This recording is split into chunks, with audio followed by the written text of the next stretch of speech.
BJP से एक और दल ने दोस्ती तोड़ी। अब संसद में विपक्ष होगा और मजबूत। नवीन पटनायक ने हार के बाद बदली अपनी रणनीति। ओडिशा की सत्ता से 24 साल बाद बाहर हुए पटनायक। नमस्कार, आपके साथ मैं हूं आदित्य कुमार।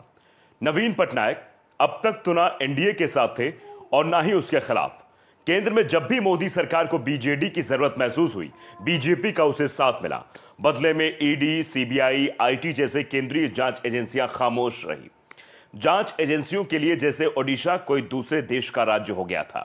पिछले 10 साल में हर राज्य जहां एनडीए में शामिल दल की सरकार नहीं थी, वहां केंद्रीय जांच एजेंसियों के लगातार छापे पड़ते रहे। लेकिन ओडिशा से कभी भी इस तरह की कोई खबर नहीं आई। नरेंद्र मोदी तो सार्वजनिक मंच से ही नवीन पटनायक को अपना दोस्त तक बताते थे। इस बार भी लोकसभा चुनाव से पहले बीजेपी और बीजेडी के बीच गठबंधन की चर्चाएं तक तेज हो गई थी कि दोनों के बीच गठबंधन हो जाएगा। ओडिशा में लोकसभा और विधानसभा चुनाव साथ साथ होता है, इसलिए दावा तो यहां तक किया जाने लगा था कि दोनों दल मिलकर चुनाव भी लड़ सकते हैं। लेकिन बाद में सीटों को लेकर मामला दोनों के बीच फंस गया और बीजेपी और बीजेडी अलग अलग चुनावी मैदान में कूद पड़े थे। अलग अलग चुनाव लड़ने का बीजेपी को जहां जबरदस्त फायदा मिला, तो बीजेडी को उसका जबरदस्त नुकसान हुआ, क्योंकि बीजेपी ने ओडिशा की 21 लोकसभा सीटों में से 20 सीटें जीत ली। 147 सीटों में से जो विधानसभा सीटें थी, उसमें से बीजेपी के हिस्से 78 सीटें आ गई। यहां तक कि नवीन पटनायक को भी विधानसभा चुनाव में हार का सामना करना पड़ा। वो तो पटनायक इस बार 2 सीटों से चुनाव लड़े थे, जिसमें से 1 सीट से जीत गए, नहीं तो वो किसी भी सदन के सदस्य रहते ही नहीं। अब हालात ये हो गए हैं कि लोकसभा में बीजेडी का एक भी सांसद नहीं है। विधानसभा में जरूर वो मजबूत विपक्षी दल की हैसियत से हैं, लेकिन 24 साल बाद सत्ता से बाहर होने के बाद नवीन पटनायक को भी समझ में आ गया है कि दिल्ली की राजनीति में अगर दखल नहीं होगा तो फिर बीजेडी के लिए वापसी मुश्किल हो जाएगी। इसलिए अब उन्होंने मोदी सरकार के खिलाफ रणनीति बनाना शुरू कर दिया है।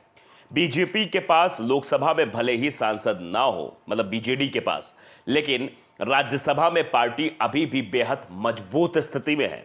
और नवीन पटनायक ने साफ कर दिया है कि बीजेपी को किसी तरह का समर्थन नहीं दिया जाएगा।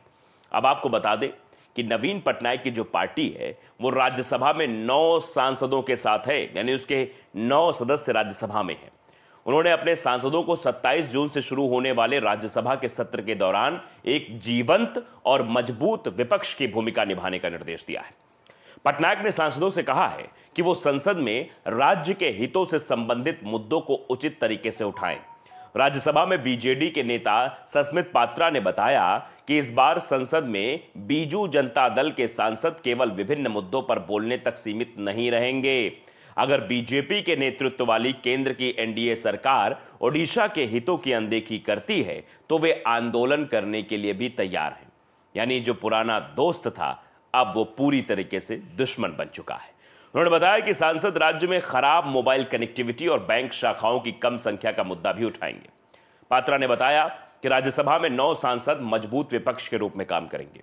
हम ओडिशा के हितों की रक्षा के लिए किसी भी हद तक जा सकते हैं। उन्होंने आगे भी कहा कि भाजपा को समर्थन देने का कोई सवाल ही पैदा नहीं होता है। दरअसल पटनायक को एहसास है कि राज्य में उनका मुख्य विरोधी दल अब कांग्रेस नहीं है, बल्कि बीजेपी है। तो बीजेपी से तो लड़ना पड़ेगा, नहीं लड़ेंगे तो समाप्त हो जाएंगे। वैसे तो बीजेपी ने कांग्रेस से यह भूमिका 2019 में ही छीन ली थी, लेकिन पटनायक को इस बात का एहसास नहीं हो पाया था कि बीजेपी अब विपक्ष से सत्ता पक्ष में भी आने को बिल्कुल तैयार बैठी है।